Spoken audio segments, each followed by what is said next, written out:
Hello everyone, I will be discussing progressive cavity pump PCP with you. It is also known as Moinio pump by the name of engineer who developed it. So how does the PCP pump works? The heart of PCP is the rotor and stator assembly. The rotor is a helical rod having a suitable base metal plated with the chrome. This rod which you are seeing, which is rotating inside this case cylinder, is called the rotor. It has a suitable base metal which is hard, which is plated with the chrome. Chrome is plated on that metal to reduce the friction between that rotor and the stator. So what is the stator? Stator is a double helical elastomer structure in which the rotor rotates. So this gray part which you are seeing outside the rotor is the stator.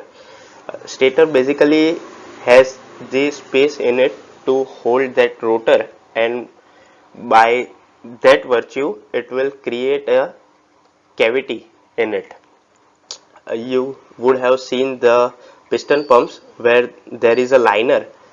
Other thing is the piston. So this liner, you can consider it as an elastomer structure, which is our stator, and this piston you can consider it as a rotor in this kind of pumps. So what does they do? This rotor and stator will form a cavities which will move up when the rotor is rotated. Of course, that cavity will be filled with the producing fluid, and thus a fluid can be delivered from the one end to the another end. So like in the piston pump, the liner and piston forms a cavity and deliver it from the one end to the another end by giving it a certain amount of differential pressure. In similar way, here in PCP, rotor and stator forms a cavity and deliver it from one end to the another end by, of course, giving it a certain amount of differential pressure. So thus PCP also comes under the positive displacement category. What is positive displacement category? So let us consider that for one rotation a pump is giving a flow rate of Q, certain flow rate called Q. So in positive displacement, if we want to generate 10 psi of pressure difference, then it will give flow rate of Q, and even if we want to generate a 300 psi pressure difference across that pump, it will give the flow rate of Q. But in that another kind, which is dynamic kind, there will be a pressure drop like this. Means if we want to generate a more amount of flow rate, then we will have to compromise the pressure capacity of that pump. So that is the positive displacement category. So then what is the difference? Why we are not using piston pump and using PCP in the borehole? Well, main reason is because of the wellbore geometrical constraints. To accommodate the crankshaft, this whole piston assembly of the piston pump, it is very difficult because we have limited space in the wellbore. On the other hand, PCP could easily increase its pressure rating by just increasing the number of cavities or length of the PCP. So those are preferred than piston pump, and other reason is that it will give us a non-pulsating flow which will have a lower level of shearing in our tubing, so erosion will be lesser. Now we will discuss the component of PCP and then design, then the operational issues and applications and limitation of PCP. So the PCP components can be broadly classified as surface equipment and subsurface equipment. In surface equipment, there comes the VFD and drive head.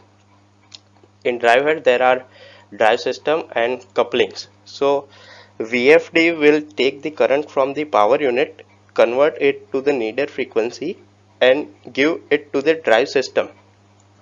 This drive system then converts the electrical energy into the rotational energy with the motor present in it.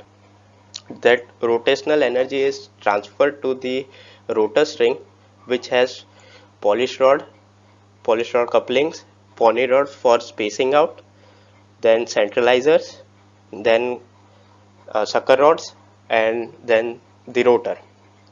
So the centralizers are used to keep this our rotor string in between the tubing string, and so that they both doesn't wear each other.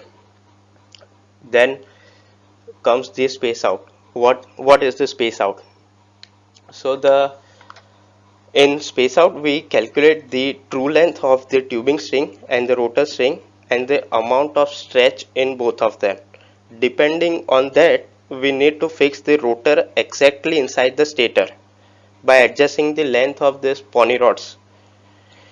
This activity is a key activity in PCB installation, because too high space out or too low space out will affect the performance of our PCB, and the flow will not be optimum what we have designed it for. Coming to the tubing string, from the lower end it has torque anchor, stop bushing and stator. These three we will discuss further in upcoming slides. Then it has the tubing collar. A collar is installed at the top end of the PCB. It has basically more thickness and more diameter than the tubing, just to dampen the turbulent flow coming out of the pump so that it doesn't erode the tubing. Then the tubing collar has box connection, so we have pump joint above it, then crossover, because diameter of tubing and this pump joint are different, and then we have tubing. So let us study this component in a bit detail. This wellhead surface drive units as a whole supplies the necessary speed and torque to the downhole PC pump by suspending and rotating the drive string.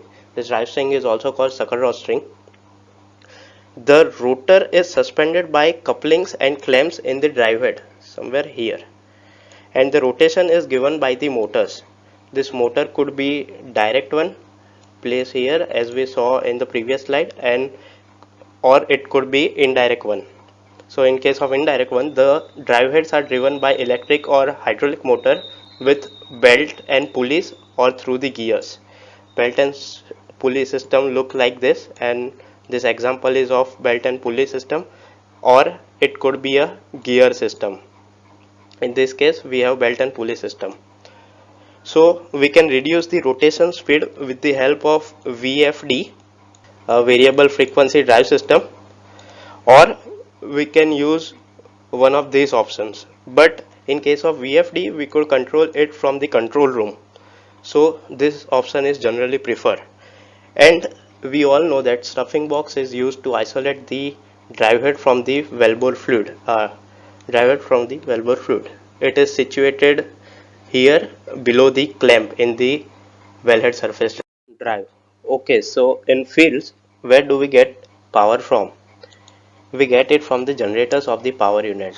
They can give electric or hydraulic power, and they can use diesel, propane or natural gas to generate this electricity or provide hydraulic power. So this electricity is transferred to VFDs, which are located at the well sites, and as we all know, the frequency applied to the AC motor determines the motor speed. So whatever frequency we will give to this motor, it will generate the RPMs according to that, and the VFD converts the power and frequency of the power unit to require voltage and frequency to power the AC motor. So what happens is VFD will receive the AC current from the power unit, and then it will convert it to DC current, and then it will again generate it to the AC current of our required frequency. So the frequency of the power unit is changed to the frequency what we are requiring from it to change the flow rate of the well. So the speed is adjusted while pump is running, and thus flow rate could be controlled, and we can also control it from the control room. So VFD can be used to limit the parameters in order to prevent the mechanical failure of sucker rods. So we could set the parameters like current drain and torque values in the VFD, so that if it will exceed the limit of that, then it will automatically shut down and there won't be any kind of damage to our rotor string or any other assemblies. Now let us understand the downhole components. First we will see rotor and stator. We have seen the theory part of it. Now let us understand the geometry of both of them. The rotor is solid helix with a round cross section. So how we get that kind of shape? For that, consider that there is a cylinder of radius x and there is a circle having radius less than x, and it is placed inside the hollow cylinder in such a manner that it touches the cylinder at just one point. Now consider that this point starts rotating in a cylinder with constant angular, means axial and tangential velocity. So it will trace this blue color line path. It is the path of the helix. You would have drawn this kind of path in your engineering drawing classes. Now if you will trace the path of this circle in this cylinder, then you will get the shape of this rotor. So that's how rotor forms. Now if you will view this rotor from the top view, you will get to see that there is a big circle of shape with shape of this cylinder. You will see this big circle from the top view. So this is called the major dia. The diameter of the cylinder is called the major dia, and the diameter of this circle which we traced is called the minor dia of that rotor. So here please remember that there is two kind of diameter of this rotor. There is major dia and there is minor dia. Now understanding the stator geometry, consider that this kind of cylinder is fully filled with elastomer and we have a very hot die of this shape, and we are starting to push and rotate this die in the cylinder, then we will obtain, if you imagine, we will obtain this kind of structure in this elastomer filled cylinder. This is the double helical shape, as there is this one helix and there is the another helix. If you can see, there is just 180-degree rotation here. This point has reached this point in a 180-degree rotation, and if we rotate it further, it will reach somewhere here, this point.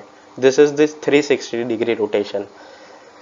After the 360-degree rotation, this point 1 will reach at 1 dash point, and it will be same in the degree manner, but there will be a certain amount of elevation. This elevation is called the pitch of the stator. It is very important to understand the pitch of the stator. The cavities which will be forming in this stator and rotor, with the help of stator and rotor, will be of the length of this pitch of the stator. So now you can understand that if we insert a rotor in stator, the rotor will cover this much area of the stator, as much the diameter of it, and there will be a left area like this, and that will be our cavity. Means our fluid will rest in that cavity, and as we rotate the rotor, it will lift it towards the surface, as it is shown in this animation. Here the cavity is forming and then it is being lifted towards the surface. So by now we know that rotor consists of two parts, the rotor base metal and the chrome coating, and stator consists of three parts, which is a steel tube, a glue and an elastomer contour. Glue is basically a bonding system which bonds the elastomer contour with a steel tube. So there are three basic types of elastomer used in stator. First one is nitrile rubber, NBR. There are two common grades of NBR available based on the ACN content in the butadiene rubber, basically by which the NBR is made.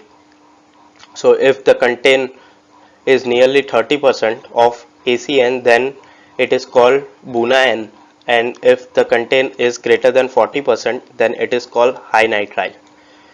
These are the cheapest and easiest elastomers to mold, and they have the best mechanical properties, so they are widely used. The second category is hydrogenated or fully saturated nitrile rubbers, HNBR.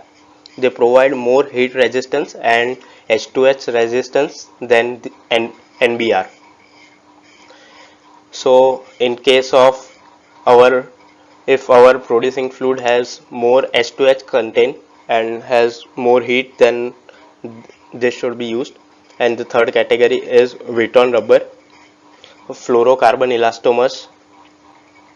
They have excellent resistance to heat, to oils, solvents and chemicals, but they are hard to mold, extremely poor mechanical properties, and are very expensive, so they are least used.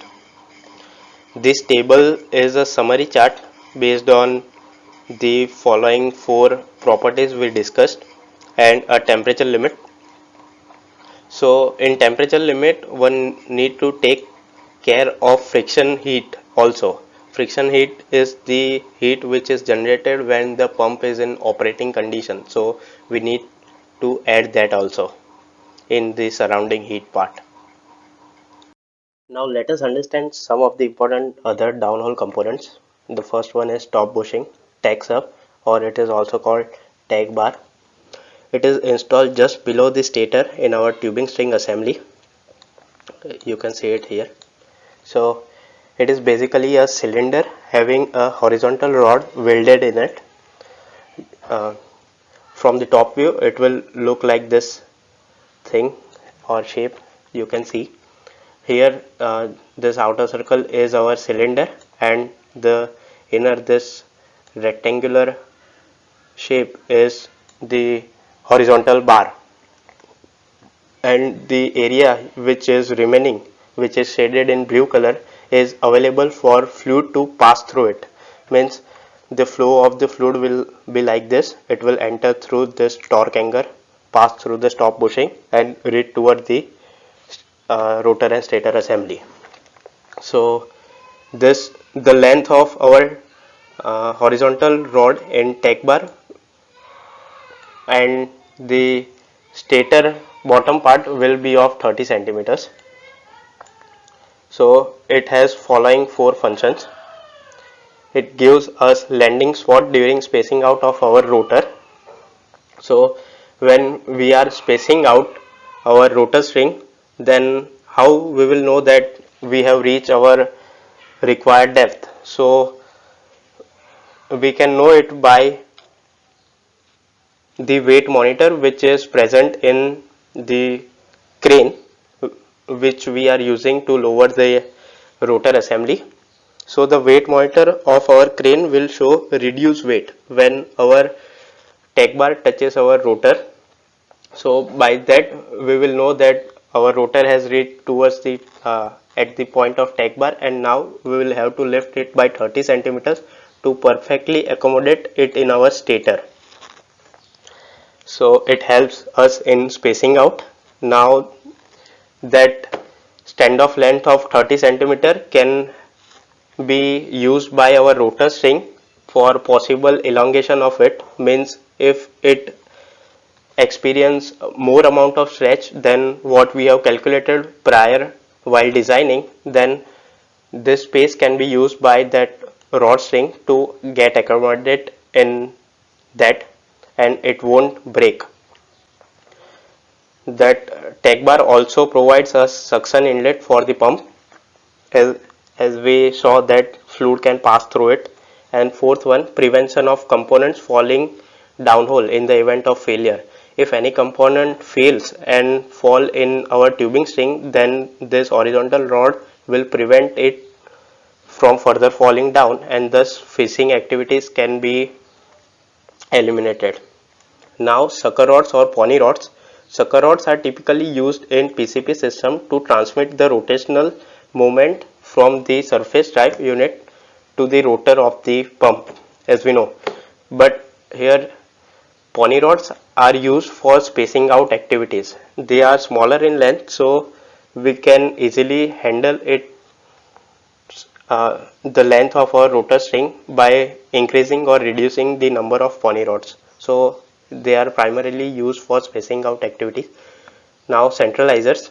The radial forces in slant or deviated or horizontally drilled wells may make it necessary to minimize the rod tubing contacts, which causes friction wear to rods and tubing. So the rod centralizers stabilize the rod string and reduce or eliminate the rod tubing wear. Means it will not allow tubing and rod to get in contact with each other, and thus preventing friction wear of both rod and tubing. Now let us see Norton tool. As the rotor turns clockwise, the friction created against the rotor causes the tubing to also rotate clockwise. This friction is accompanied by vibrations which are produced from rotor's movement. Means it is natural tendency, right, that if rotor will rotate clockwise, then stator will also try to rotate along with, because there is friction between both of them, and in that process they create vibrations in it.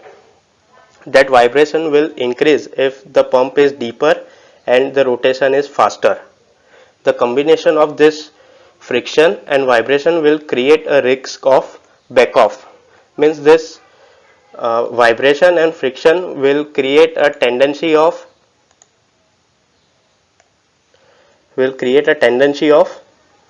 just a minute, I will rub it. So it will create a tendency of reactive torque. Means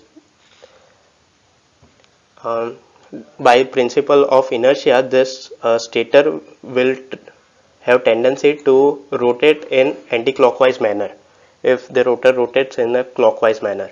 So there is a risk of backing off, which means that unscrewing of tubing. So tubing can get unscrewed from any of the length and it can fall it in a sump.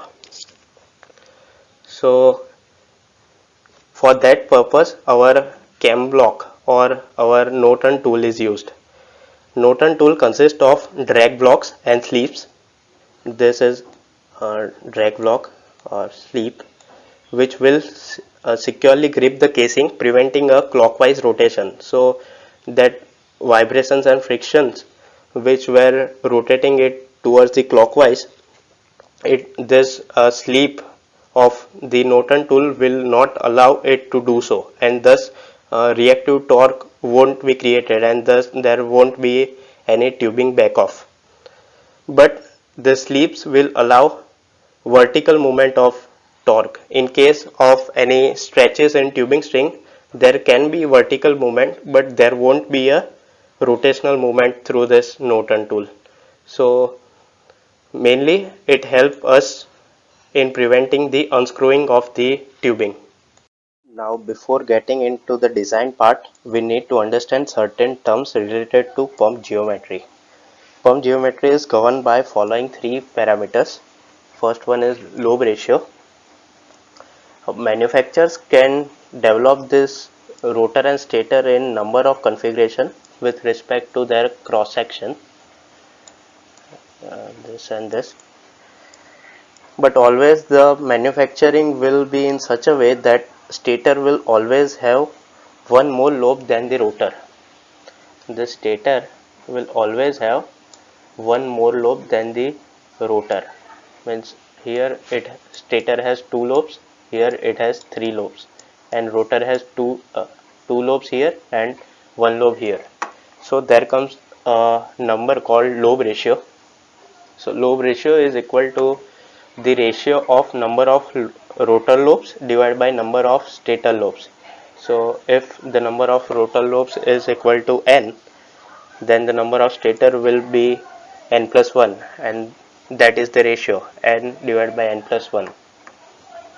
Now if we increase our lobe ratio, then we will see that for certain given flow rate, the rotation speed needed for that particular flow will be decreasing, and but the torque requirement for it will be increasing.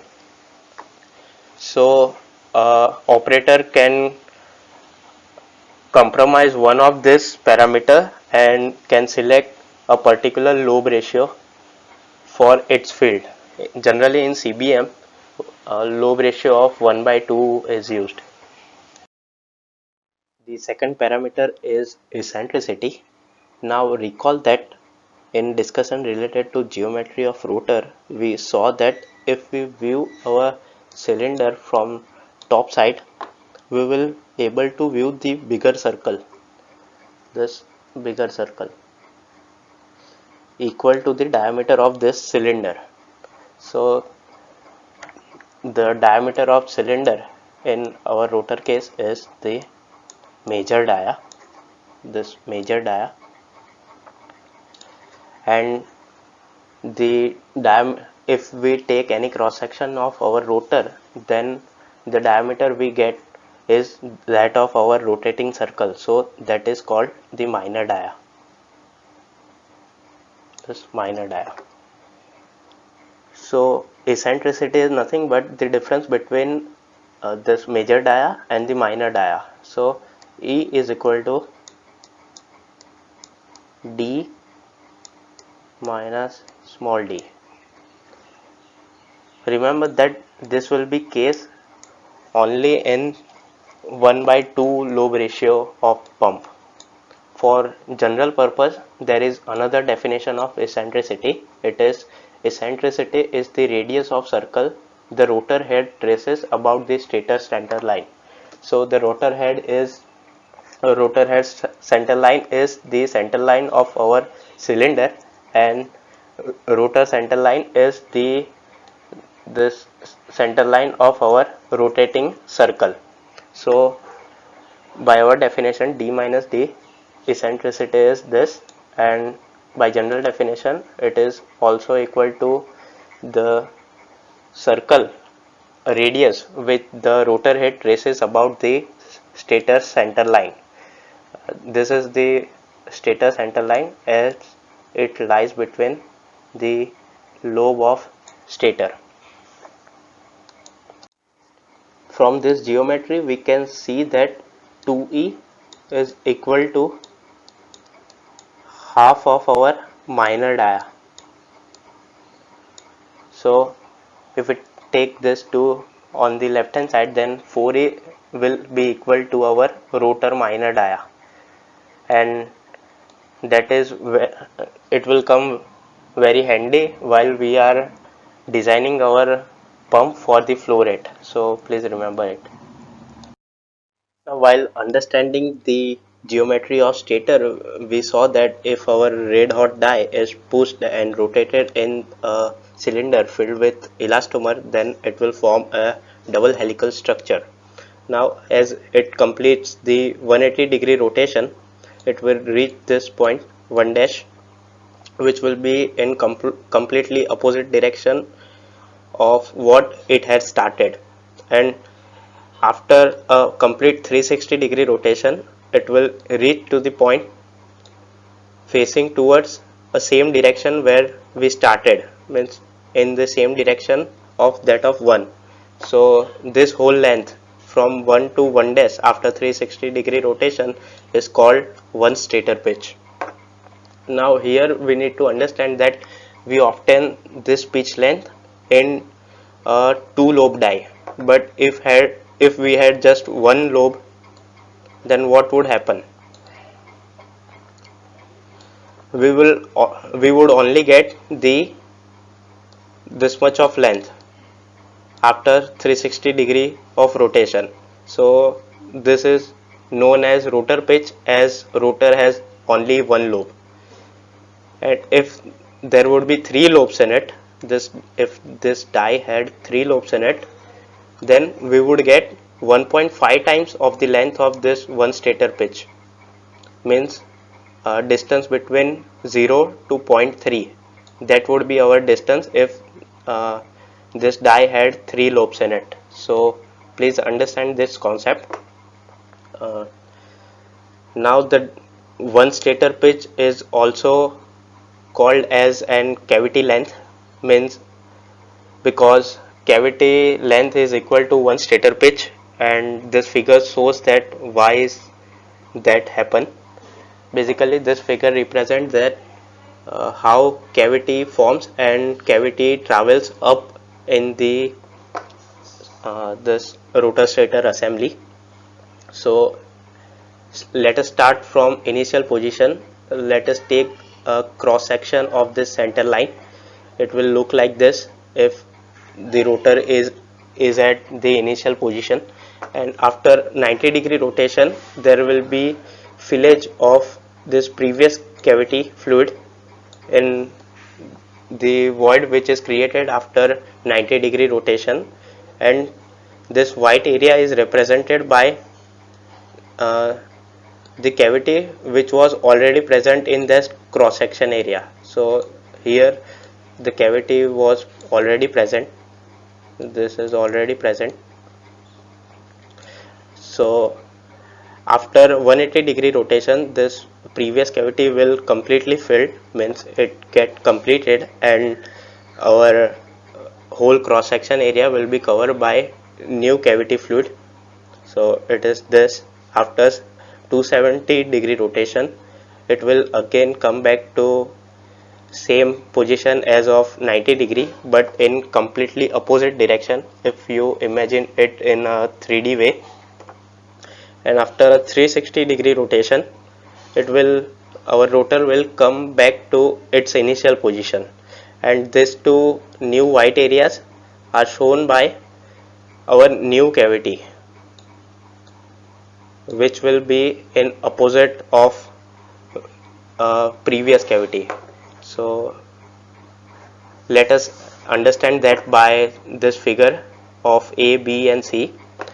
So this gray part is represented by our cavity of B, and this P means the previous cavity is represented by our C cavity, and this new cavity which is formed in that particular cross section after 180-degree of rotation is represented by A cavity.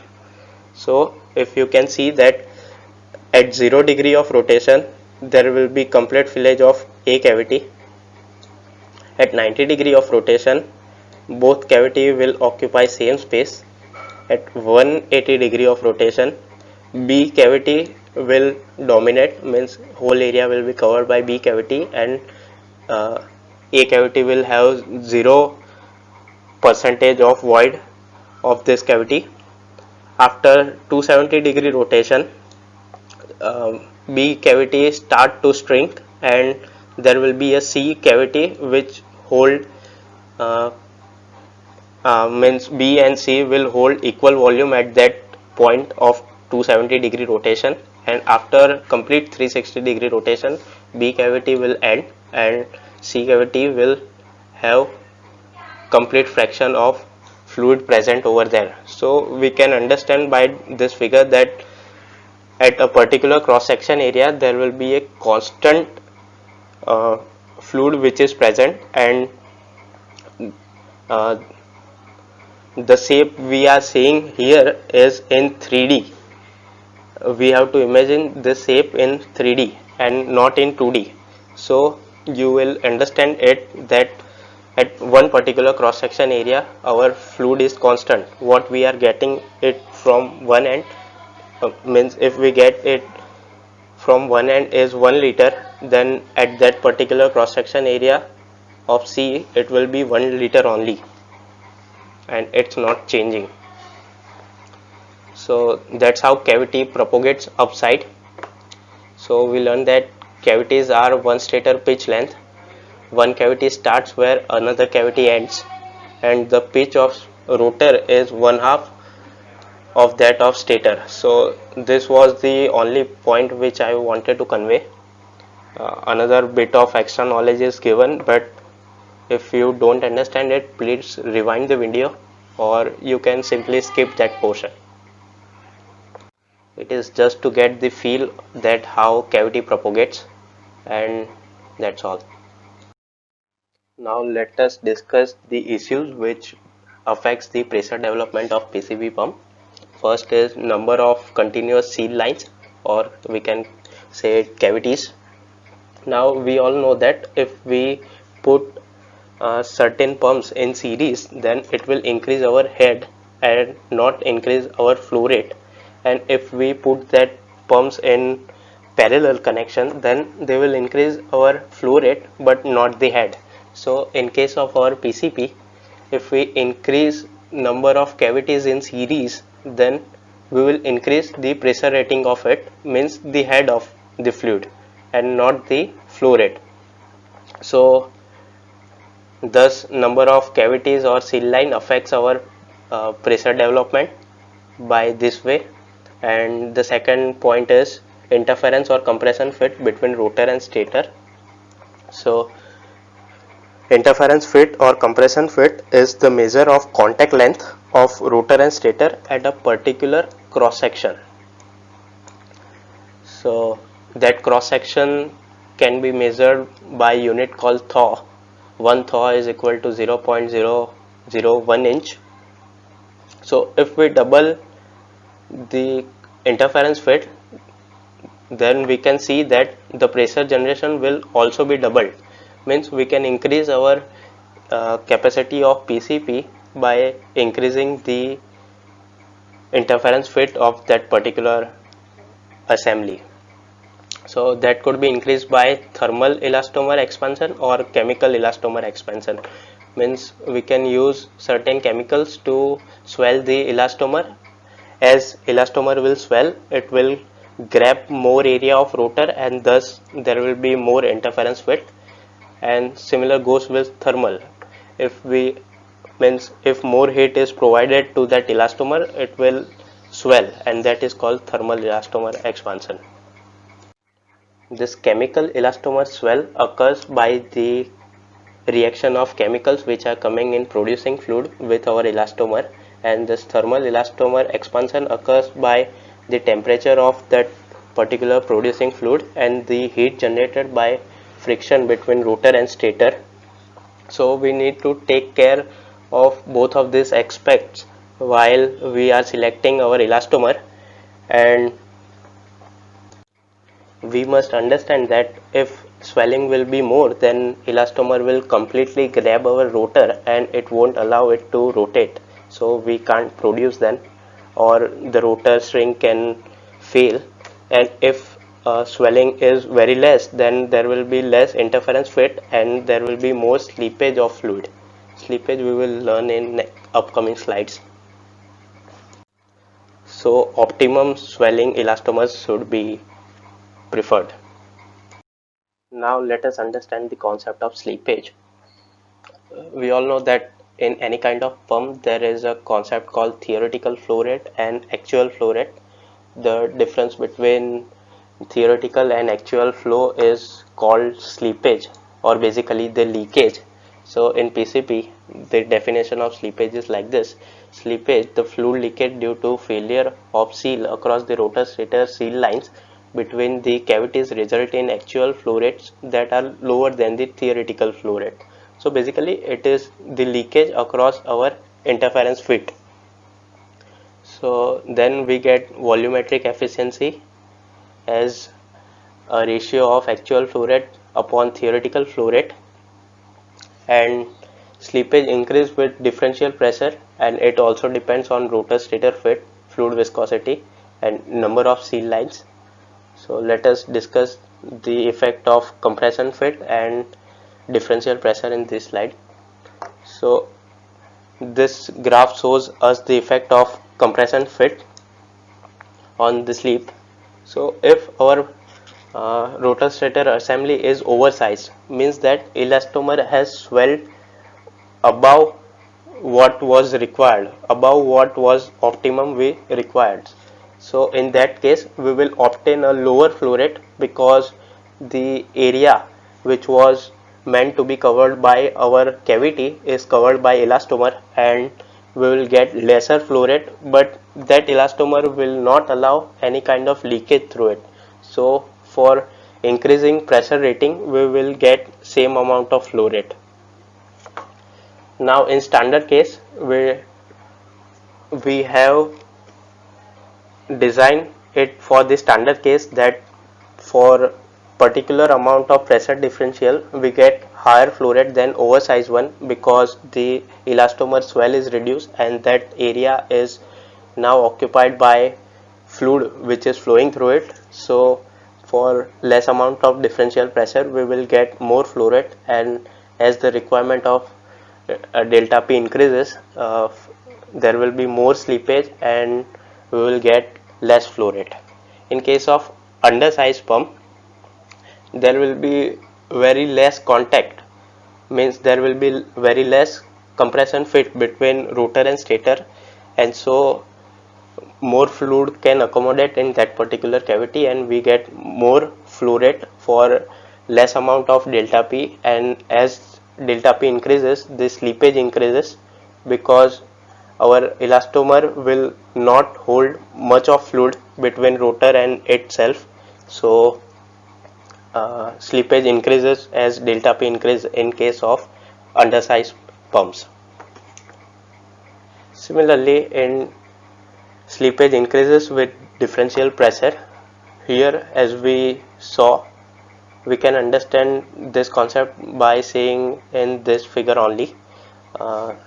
In case of standard feed, as we increase delta P, the trend of that line will be like this. Same is depicted in this figure.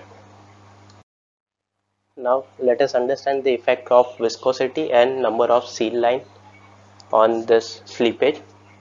So if the fluid is very viscous, then there will be natural tendency in it to not slip. So it will behave like an oversized pump and there will be a constant flow rate for different amount of delta P. Then as the viscosity of fluid starts to reduce, there will be increase in flow rate, but as delta P increases, the tendency of that fluid will be to slip back. So as viscosity decreases, the slippage will increase, and it is maximum for H2O, which is water. Now effect of number of seal lines. So if we increase the number of seal lines, the total differential pressure which we needed to lift the fluid will be divided in number of cavities equally, and so the ultimate delta P across each of the cavity will be lesser than what was actually first needed. So there will be lesser amount of slippage than previous slippage. As you can see in this graph, there will be only this amount of slippage if we increase number of cavities.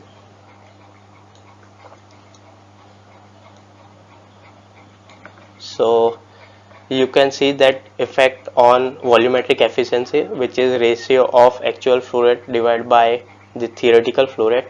The efficiency is increasing in this case by from 85% to 95%. Now let us learn the pump naming standards before we go to exercise for calculation of slippage and volumetric efficiency. All manufacturers have their own way of naming the pump. Here I have taken an example by Kudu company, which is a Schlumberger company. So a model of 76K900 can give a flow rate of 76 meter cube per day at 100 rpm and 0 head. This 76 stands for that purpose. 76 meter cube per day of flow rate at 100 rpm and given 0 head is generated, and at max it can give a head of 900 meters, means that this kind of pump can lift our fluid till 900 meters. This 900 meter is for water, and depending on specific gravity of our fluid, the head will increase or decrease accordingly. Uh, there's another model called 76K 1200. This model can give flow rate of 76 meter cube per day at 100 rpm and zero head, and can generate maximum head of 1200 meter for water, pure water. So now let us solve this problem. At test bench, the 76K 900 pump is tested at 100 rpm and rated lift. At this parameters, pump shows 65% of volumetric efficiency. Now we just learned that 76K 900 stands for 76 meter cube per day of flow rate at 100 rpm given zero lift. So rated lift is 0 in this case. And a test bench is a device which help us to make an artificial valve like condition at surface, by which we can give different RPMs and different differential pressure to our PC pump and test its parameter like torque and flow rate and its efficiency, volumetric efficiency. So that our test band given us the volumetric efficiency of 65% at 100 rpm and zero lift. So we need to calculate following things: calculate the slippage and calculate volumetric efficiency if the pump is running at 250 rpm with rated lift. So a part first, we know that volumetric efficiency is equal to actual flow rate divided by theoretical flow rate. So actual flow rate will be equal to 76, which is our theoretical flow rate at 100 rpm, into 65%, which we got by test pump. So the actual production should be 49.4 meter cube per day. And if we want to calculate slippage for it, we know that slippage will be equal to theoretical flow rate minus the actual flow rate. So we will get it as 26.6 meter cube per day. Now B part. So here we are asked to calculate volumetric efficiency if the pump is running at 250 rpm with rated lift. So theoretical flow rate at this 250 rpm will be given by simple cross multiplication. That means that if 76 meter cube per day is generated by 100 rpm of rotation, then in 250 rpm it will give 190 meter cube per day, given that there is no slippage, so it is theoretical flow rate. Now actual flow rate will be equal to theoretical flow rate minus slippage, so that will be equal to 190 minus this slippage 26.6, and which is equal to 163.4. You might be confused that why we use this 26.6 slippage at 250 rpm. So we discuss about that slippage depends on four parameters that were viscosity, interference width, number of cavity, and head, which is delta P applied across the pump. So RPM doesn't stand in that category, so slip will be constant for any RPM given the head is constant, our fluid is same, given interference fit is same, and number of cavities of pump are same. So the volumetric efficiency will be equal to 163.4 meter cube per day divided by 190 meter cube per day. You can calculate it by your own.